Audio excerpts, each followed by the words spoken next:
Bonsoir, je suis avec Virginie. Bonsoir, je suis avec Pascal. Nous saluons la régie Wissam qui va réaliser l'émission. Nous recevons Luciole qui nous apporte une étincelle qui manquait à la chanson française, quand les mots ouvrent des secrets. Mais qui est Luciole? Elle nous le dit elle-même.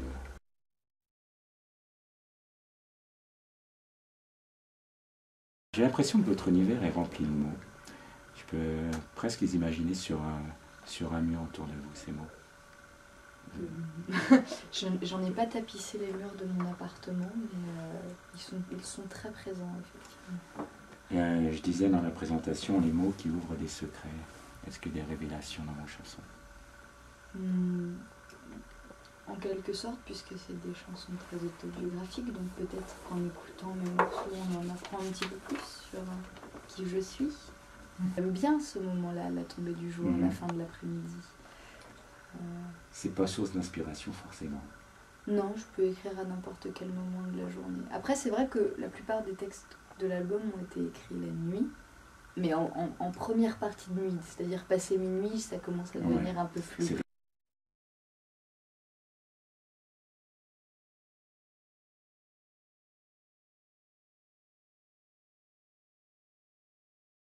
Il a fallu que j'en choisisse une de Gainsbourg, mais Gainsbourg, c'est une Bible. C'est une Bible, c'est dans son intégralité, et c'est ce qui, entre autres, m'a bercé aussi loin que je m'en souvienne, puisque j'ai un papa passionné de musique et passionné par Gainsbourg. Et d'ailleurs, cet album-là que j'ai apporté, c'est son best-of à lui, c'est le sien, qu'il m'a offert il y a quelques années après avoir acheté tous les disques de Gainsbourg.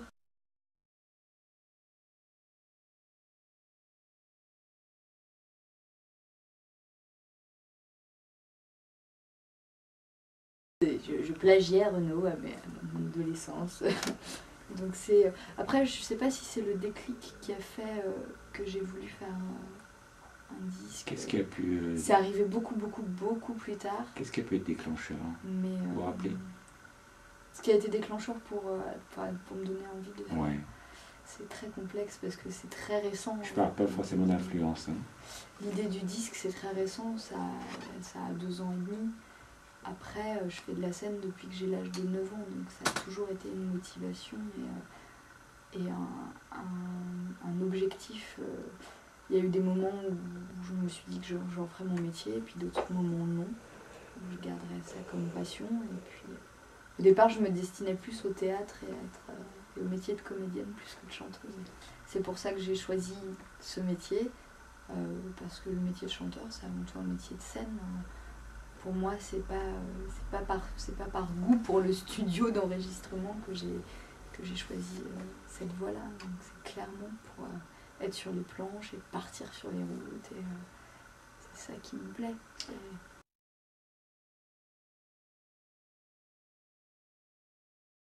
C'est la vie, ça. Oui, et puis au final, c'est plein d'espoir. Ouais. Puisque c'est une déclaration qui dit effectivement je suis prête, es-tu prêt? Donc, alors sur scène, là l'émotion s'installe sur une chanson comme ça. Oui, et puis c'est un moment très intime parce que généralement je l'interprète sans musique, en a cappella, et ça crée de toute façon forcément un moment particulier parce que les musiciens sortent de scène, ils ne sont plus là. Ça crée quelque chose de différent, c'est sûr.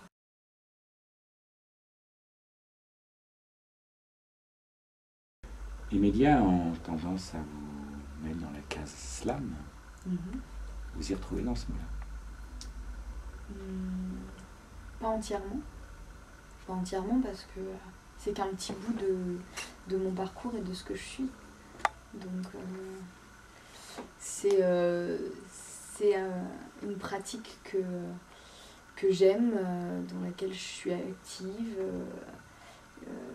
que je soutiens, mais c'est pas suffisant. Il y a une génération slam pour vous, actuellement. Est-ce qu'on peut appeler une génération slam? J'avoue que j'y ai pas vraiment réfléchi. Certainement, parce que c'est un mouvement comme ça, c'est un mouvement qui semble exister depuis longtemps. On citait en fait Gainsbourg, on peut prendre Brassens. Ouais, mais non. ça n'a rien à voir avec le slam. Puisque le slam, c'est une scène ouverte, c'est un terrain d'expression libre où le spectateur, qu'il soit amateur ou non, devient acteur l'espace de 3 minutes, puis redevient spectateur et c'est de son tour. Je ne crois pas que Gainsbourg et Brassens En fait, aient pratiqué ce... C'était pour vous provoquer un peu parce que je voulais avoir votre définition du slam. Voilà, vous Vous l'avez très bien défini. Scène ouverte, ouvert à tous. Ouais. Intéressant. Tout le monde peut venir, on s'y invite. Tout le monde peut venir sans distinction d'âge, de sexe. On peut appeler ça atelier? Il y a des choses. Les le ateliers, mot me gêne, atelier. Atelier, c'est différent en fait, ça n'a rien à voir. Un atelier slam, c'est plusieurs personnes autour d'une table avec un animateur qui va initier les gens à cette pratique-là, leur donner, c'est un atelier d'écriture, donc leur donner des consignes, des pistes, des idées pour écrire, et puis préparer les gens à faire leur premier pas sur une scène ouverte. Donc c'est pas le même moment l'atelier et la scène slam, c'est pas le même moment.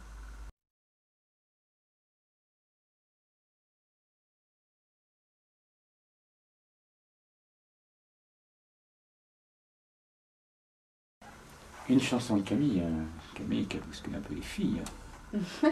Avec cet album, hein. Les filles qui étaient là. Non, celles qui ronronnent un peu dans la scène française, quoi. Elle a vraiment mis autre chose. Ah oui, c'est sûr, elle a un peu de piquant. Vous partagez la scène avec elle parfois, ça. On a partagé la scène à un moment cet automne, puisque je l'ai suivie sur ses premières parties, donc sur une quinzaine de dates. Donc oui.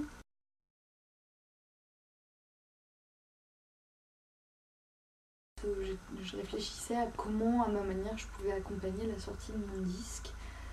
Pas envie d'attendre que des choses se passent, pas envie de faire que de suivre des artistes en première partie et d'attendre que mes dates à moi arrivent. Envie d'être active, et donc du coup j'ai eu envie de faire ces soirées-là qui, donc le concept est assez poétique puisque ça s'appelle les soirées crépuscules, parce que les lucioles n'apparaissent qu'à la tombée du jour, et c'était une belle image qui me parlait. Et j'ai essayé donc de trouver des lieux, j'essaie d'en faire 2-3 par mois, à chaque fois différents.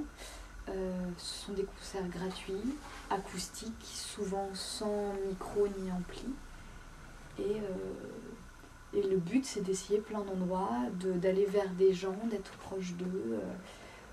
Un peu comme ce qui se passe en soirée slam, c'est être à proximité des gens et du coup adapter l'album à une autre formule que la formule amplifiée avec plusieurs instruments. Donc là on est 2. Il y en a eu une cette semaine en appartement, la semaine dernière c'était dans une galerie d'art, la semaine prochaine c'est dans la boutique de Nathalie Crasset, qui est une boutique de design. Il y en aura d'autres, de nouveau en appartement, dans des restaurants, dans un salon de coiffure. J'ai une piste pour une piscine, mais ouais. Ça va se faire. On est dans l'été peut-être. Un magasin de vêtements, enfin, j'ai des cours, j'ai envie d'expérimenter plein de choses, et puis du coup moi ça m'amuse. Je suis dans un dynamisme qui me va très bien, dans lequel je me sens bien, et puis j'adapte à chaque fois, je m'amuse à faire des reprises en fonction du lieu dans lequel je suis. Je me sens vraiment active de ces soirées-là, puisque c'est moi qui les programme, les organise à ma petite échelle. Donc voilà, c'est un projet parallèle qui me tient à cœur.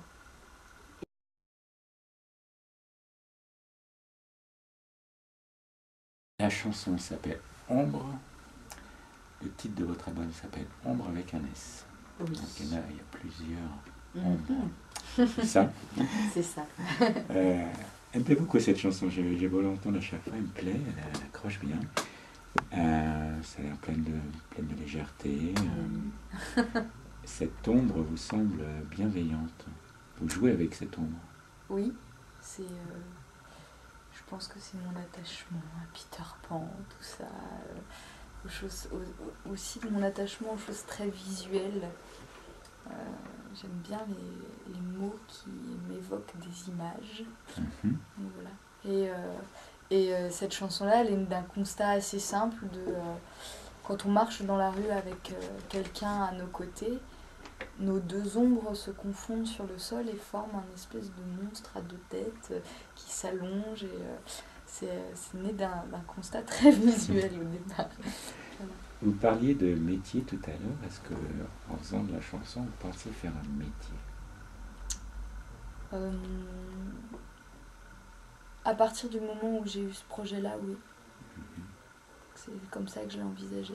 Après, je prends des cours de chant et je chante depuis mes 13-14 ans. Donc à ce moment-là, non. Effectivement, je ne l'envisageais pas comme un métier, mais comme une passion, un hobby.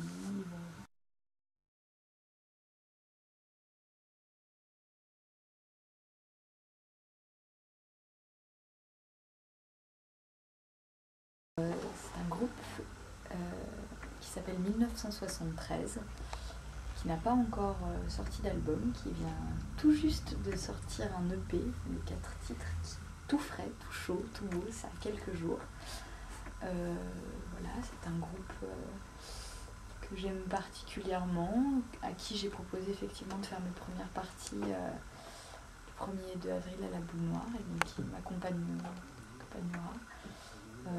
C'est un groupe que je croise régulièrement pour la simple et bonne raison que la moitié du groupe a participé à l'enregistrement de mon album en tant qu'instrumentiste, et que un des membres du groupe m'accompagne d'ailleurs sur scène en tant que guitariste, donc je passe beaucoup de temps avec cette personne-là. Donc c'est un petit coup de pouce, et puis j'aime sincèrement ce qu'ils font, donc sinon je ne le ferais pas. Et on arrive presque à la fin, Luciole, et avant de se quitter, nous vous laissons le choix de la chanson de votre album. Vous dites laquelle, et si vous en connaissez les titres, sinon Wissam peut vous les dire comme ça. Je connais le titre les titres Bon, des chansons allez savoir. de mon album quand même. Eh bien, nous allons écouter Grain de sable.